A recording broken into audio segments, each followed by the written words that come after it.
Hello and welcome back to our YouTube channel. मैं हूं पंकज और आज हम लोग लेसन 2 स्टोरीज अबाउट फ्लाइंग के पार्ट 1 हिज फर्स्ट फ्लाइट के 20 मोस्ट इम्पोर्टेंट क्वेश्चंस करेंगे। तो शुरू करते हैं इस शानदार क्लास को। 2 स्टोरीज अबाउट फ्लाइंग लेसन है, इसमें 2 पार्ट हैं और पार्ट 1 को हम लोग आज सॉल्व करेंगे। पार्ट 1 है हिज फर्स्ट फ्लाइट और इसको लिखा है लियाम ओ फ्लैहर्टी ने। तो शुरू करते हैं। पहला question, before his first flight the young seagull was very, यानी पहली उड़ान भरने से पहले यंग सीगुल जो था वो कैसा था? क्या नर्वस था, क्या अफ्रेड था, भयभीत था, हैप्पी था या फिर एक्साइटेड था? तो आपको पता होना चाहिए इसका आंसर। वो कैसा था? अफ्रेड था। ऑप्शन नंबर इसका बी सही हो जाएगा। Question number 2, why was he afraid to fly, उड़ान भरने से यानी उड़ने के लिए वो क्यों डरता था? ही वाज ए कॉवर्ड, वह एक डरपोक था। He was afraid his wings will not support him, वह भयभीत था इस बात से कि उसके जो पंख हैं विल नॉट सपोर्ट हिम, वो उसका सपोर्ट नहीं करेंगे, साथ नहीं देंगे। ही वाज अफ्रेड, वह इसलिए भयभीत था दैट एवरीवन वुड जज हिम, कि सारे लोग उसको जज करेंगे। बोथ ए एंड बी सही हैं, तो आपको बताना है इसका कौन सा आंसर सही है। ऑप्शन नंबर 2 सही हो जाएगा इसका। He was afraid his wings will not support him, वह भयभीत था कि उसके जो पंख हैं वो उसका साथ नहीं देंगे। Question number 3, the lesson his first flight is about ah, यानी कि जो लेसन है हिज फर्स्ट फ्लाइट वो किसके बारे में है? पायलट के बारे में है, पिजन के बारे में है, पैरट के बारे में है या फिर सीगुल के बारे में है? तो इसका राइट आंसर हो जाएगा option number 4 seagull. Question number 4, What were the young seagulls brothers and sisters doing around him, यानी कि सीगुल के भाई और बहन उसके आसपास क्या कर रहे थे? Curveting, banking, soaring, all of the above. देखिए ये तीनों मीनिंग बहुत इंपॉर्टेंट है इस लेसन में। करवेटिंग का मतलब होता है उछल उछल करके उड़ना, और बैंकिंग मतलब ये होता है कि एक पंख को ऊपर कर लेना और एक पंख को नीचे करके उड़ना बहुत तेज़ गति से। सोरिंग का मतलब होता है ऊपर की तरफ उड़ान भरना। तो उसके भाई बहन ये तीनों काम कर रहे थे। ऑप्शन नंबर इसका 4 सही हो जाएगा, all of the above. Next question की तरफ चलते हैं। Question number 5, who is the author of his first flight, यानी कि जो लेसन है हिज फर्स्ट फ्लाइट उसके ऑथर कौन हैं? लियाम ओ फ्लैहर्टी, फ्रेडरिक फॉर्सिथ, रोल्ड डाल या फिर पॉलो कोएल्हो? तो आपको पता है इसका राइटर कौन है? Liam O Flaherty. Question number 6, what his parents threaten him if he didn't fly away, यानी कि जो उसके माता पिता थे उन्होंने क्या डांटा था, क्यों डांटा था, उनको किस प्रकार से डांटा था अगर वह उड़ नहीं सका तो? To never talk to him, कि वो उससे कभी बातें नहीं करेंगे। टू पनिश हिम, उसे सज़ा मिलेगी। टू स्टार्व हिम, उसे भूखों मार डालेंगे। टू अबंडन हिम, तो इसका राइट आंसर हो जाएगा to starve him. Question number 7, there was a great expanse of dash beneath the hill, यानी कि जो हिल थी उसके नीचे, उसके नीचे किस चीज़ का एक्सपेंस था, किस चीज़ का फैलाव था बहुत बड़ा? क्या वहाँ उसके नीचे, हिल के नीचे फॉरेस्ट था, क्या फील्ड थी, या वैली या फिर समुद्र? तो इसका राइट आंसर हो जाएगा ऑप्शन नंबर 4 सी समुद्र। क्वेश्चन नंबर 8, सीगुल्स सिबलिंग्स वर ट्रेंड इन, यानी कि जो सिबलिंग मीन्स होता है भाई बहन, जो सीगुल के भाई बहन थे वो किस चीज़ में ट्रेंड थे? आर्ट ऑफ फ्लाइट, क्या वो उड़ान भरने के कला में निपुण थे? हाउ टू स्किम, कि स्किम कैसे किया जाता है? स्किम का मतलब है कि तेज़ गति से जाना और किसी को छू के निकल जाना, क्या वो पानी को तेज़ गति से छू लेते थे? डाइव फॉर फिश, क्या वो मछली के लिए गोता भी लगा लेते थे? तो सारी बातों में वो लोग निपुण थे। तो इसका राइट आंसर हो जाएगा all of the above. Option number 4 सही। Question number 9, who gave the young seagull a piece of fish, यानी कि यंग सीगुल को मछली का टुकड़ा किसने दिया था या कौन लेकर के आया था? Brother seagull, mother seagull, father seagull, none of the above? तो आपको पता है इसका राइट आंसर क्या हो जाएगा? इसका राइट आंसर हो जाएगा mother seagull. Question number 10, what food did the seagull's mother get for it, यानी कि जो सीगुल की माँ भोजन लेकर के आई थी वो भोजन क्या था? Earthworms, fish, insects, rodents. तो इसका राइट आंसर हो जाएगा ऑप्शन नंबर बी, फिश।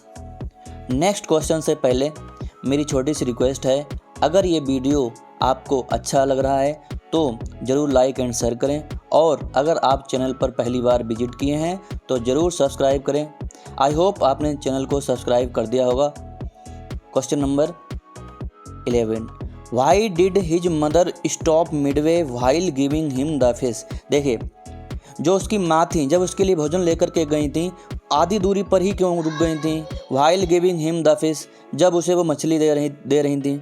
सी बाज मैड एट हिम, वह उसको देख करके पागल हो गई थी। To push him to fly out of hunger, उसको पुश कर रही थी to fly out of hunger की भूख की वजह से वो वहाँ से उड़ना शुरू कर दे। She didn't want to give him the fish, वह उसे भोजन देना नहीं चाहती थी। सी गॉट टायर्ड, वो थक गई थी। तो इसका राइट आंसर हो जाएगा B number, to push him to fly out of hunger, यानी कि उसको पुश कर रही थी वो कि वो हंगर की वजह से उड़ना शुरू कर दे। नेक्स्ट क्वेश्चन नंबर है 12, the site of dash मैडेंड him, यानी कि किस चीज़ के दृश्य ने उसको एकदम से पागल बना दिया था। हिज ब्रदर्स फ्लाइंग, उसके भाइयों को उड़ता हुआ देख करके। His siblings enjoying with him, उसके भाइयों को, उसके भाई बहनों को उसके साथ इंजॉय करते हुए, या फिर फूड, या फिर ऑल ऑफ द एबव। तो वो बहुत ज़्यादा भूखा था और बहुत दिनों और एक पूरे 24 घंटों से बैठा हुआ था, तो भोजन देख करके वो मैडेंड हो गया, यानी पागल हो गया था, पागलपन सा हो गया था। तो ऑप्शन नंबर सी सही। Question number 13, what were his parents teaching his brothers and sisters, यानी कि जो उसके पेरेंट्स थे, जो माता पिता थे, उसको क्या टीच कर रहे थे, क्या सिखा रहे थे। हिज ब्रदर्स एंड सिस्टर्स, उसके भाइयों और बहनों को। टू परफेक्ट, यहाँ पर आपको ध्यान देना है कि एक ही सिस्टर्स थी, ठीक है, सिस्टर्स ना कह के यहाँ पर ये मिसप्रिंट हो गया, सिस्टर, सिर्फ 2 भाई थे उसके और 1 बहन थी। To perfect the art of flying, ध्यान देना, जो उसके माता पिता थे क्या उसको परफेक्ट कर रहे थे आर्ट ऑफ फ्लाइंग, उड़ान भरने में। टू स्किम द वेव्स, जो लहरें वहाँ पर थीं समुद्र में, उसको छू करके निकल जाने में। टू डाइव फॉर फिश, और गोता लगाने में मछली के लिए। ऑल ऑफ द एबव, तो इसका आंसर हो जाएगा all of the above. Question number 14, why was the seagull exhausted. Exhausted का मतलब होता है थक जाना एकदम से, यानी कि जो सीगुल था वो एक्सहॉस्टेड क्यों हो गया था। ड्यू टू रनिंग फास्ट, क्योंकि बहुत तेज दौड़ रहा था उसी के कारण। ड्यू टू स्ट्रेंज एक्सरसाइज, क्योंकि अजीबोगरीब वो एक्सरसाइज कर रहा था इसके कारण। ड्यू टू क्राइंग, क्योंकि वो बहुत ज़ोर से चिल्ला रहा था, चिल्लाते चिल्लाते थक गया था। None of the above. तो आप लोग बताइए इसका आंसर क्या होगा। इसका आंसर हो जाएगा option number C, due to crying. Question number 15, what help the young seagull to overcome his fear, यानी कि ऐसा यहाँ पर है what help the seagull to overcome his fear, यानी कि ऐसा क्या था जिसने सहायता की थी सीगुल की, जो जिससे उसने अपने फियर पर ओवरकम कर लिया था, काबू पा लिया था। His parents, his efforts, his courage, his self decision. तो इसका राइट आंसर हो जाएगा हिज करेज, यानी कि उसके साहस ने।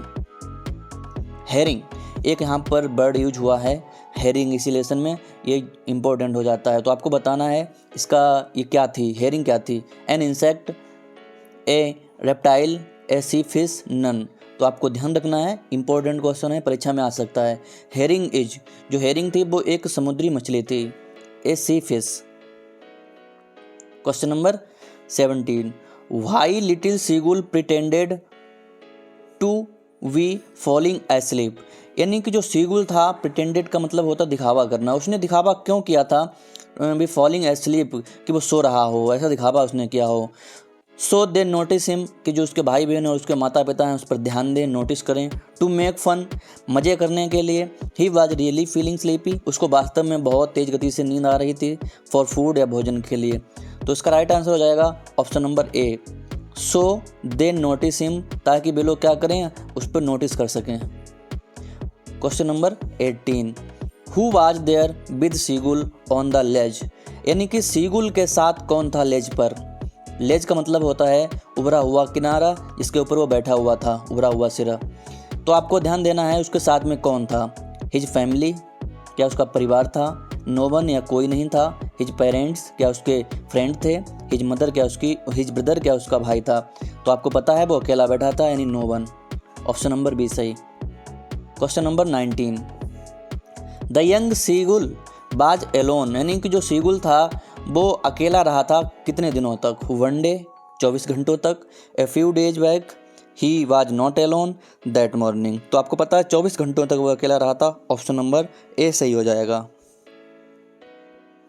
क्वेश्चन नंबर 20 और ये लास्ट क्वेश्चन है, the mother held the piece of fish for a reason, यानी कि जो उसकी माँ थी, थोड़ा ध्यान से समझना, जो उसकी माँ थी उसने उस मछली के टुकड़े को हेल्ड करके रखा था, उसका रीजन क्या था? Pick the correct answer for the given choices, यानी कि जो करेक्ट ऑप्शन आपको बताना है इनमें से कि उसने उस मछली के टुकड़े को क्यों पिक किया था, क्यों हेल्ड करके रखा था।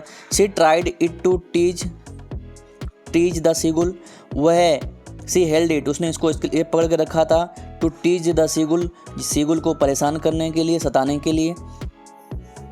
या फिर she held it to tempt the seagull, tempt का मतलब होता है लुभावने के लिए, यानी कि लालच देने के लिए। She held it to tempt the seagull, seagull को लालच देने के लिए।